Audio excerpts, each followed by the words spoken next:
When my friends played cops and robbers, I always chose to be the cop.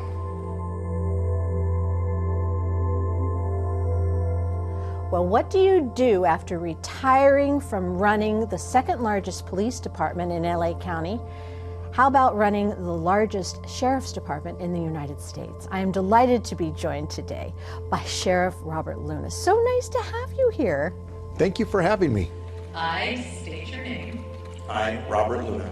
What prompted your decision to retire from Long Beach PD, but then take that precious retirement time and run for LA Sheriff? When I was concluding my career, looking at some of the challenges that I saw from the outside at the Los Angeles County Sheriff's Department, great men and women, but I just felt they had some leadership challenges, and I wanted to step up to the plate. You don't complain about something unless you want to do something about it, and I felt that I could take this department where it needed to go, and that's the next level. I want to thank the voters of Los Angeles County for electing me as the 34th sheriff and entrusting me with a very clear mandate to bring new leadership and accountability to our Los Angeles County Sheriff's Department.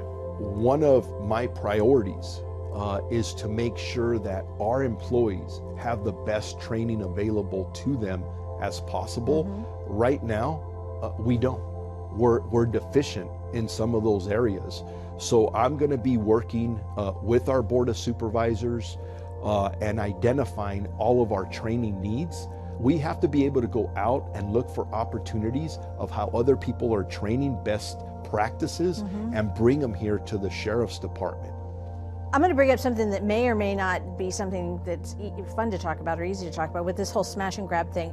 I think people are surprised that there is no punishment for these crimes that seem to actually hurt people, but it's nothing that law enforcement can really do anything about because the law sits in a particular realm. Well, there needs to be accountability. When you look at criminal justice reform, I understand there needs to be a balance with over-incarceration and things of that nature, which I deal with now as the sheriff. Sure. When you're dealing with issues of like zero bail, if you don't commit a serious or violent crime, you may be cited and released, booked and released. That is something our community is going to have to deal with. But at the end of the day, we have to look at the crime rate. We have to look at the perception of fear.